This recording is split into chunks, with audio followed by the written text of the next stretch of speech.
Hi guys. So when we think of the impact of Brexit on business, we tend to focus on industries that were front and center during the transition period, those being, of course, fishing and farming. However, many other sectors were affected when the UK became a third country. Now, these industries have been pretty much abandoned by the Brexit Minister, Lord Frost, and the government. It seems that now that Brexit has been done, Boris Johnson's government wants to move on to something else. Now, the impact of goods crossing over from Great Britain into Northern Ireland has been highlighted in the media almost on a daily basis, but there has been little focus on how Brexit has been affecting the ability of people to move. Now, I want to share this discussion that took place, that was hosted by the UK Trade and Business Commission. In it, you will hear about how culture, creative industries and fashion have all been affected by Brexit and how they have received very little support from the government. Let's hear what they have to say. Yes, as Deborah's already said, or has been said earlier, there is confusion because of COVID. But when the veil of COVID lifts, which God willing is not going to be too long, we're going to see the harsh reality. Our business currently is running, about 30% down year on year. I mean, the industry, we did a recent audit of our sector. And kill this machine.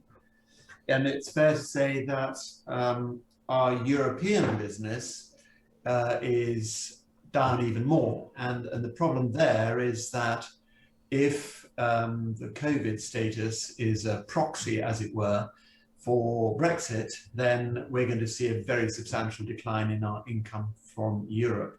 There is complete confusion, as Deborah has said. I mean, even the countries we're talking to don't actually know the rules. Some of the biggest brands in Spain and Sweden and so on don't know what the rules are themselves. So just imagine for a moment, and I've talked about this before, some of the bigger brands, the ones who deal internationally, who have huge resources to be able to throw at this problem of Brexit, they're struggling. So imagine how smaller industries, small, medium-sized enterprises are dealing with this. Of course, they're struggling on an epic scale.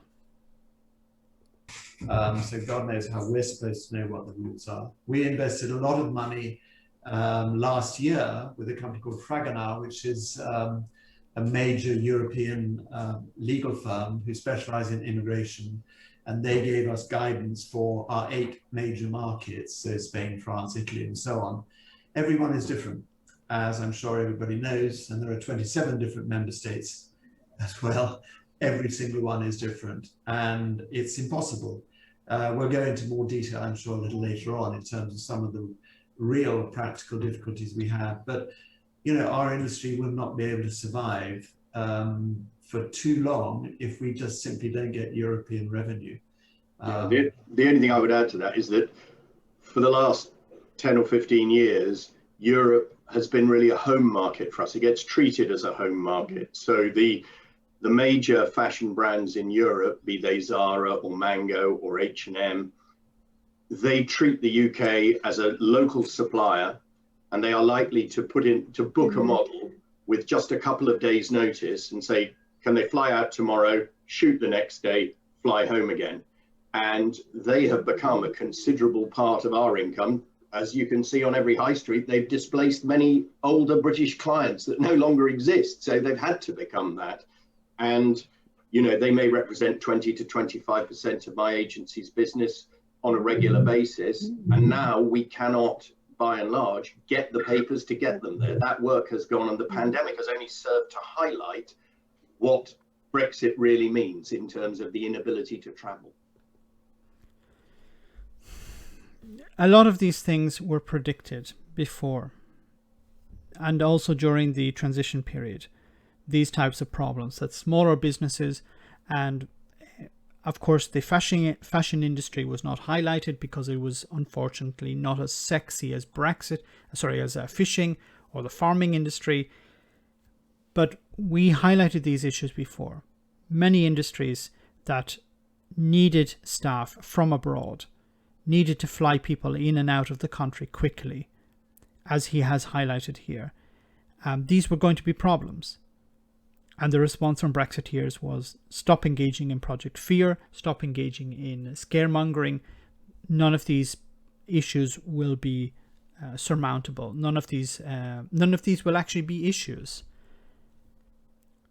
The response from government has been silence, it seems. I'll leave a link in the description of this video to the full interview. It's about 2 hours. But you can clearly see how these industries have reached out to Boris Johnson's government and received nothing in return, or very little.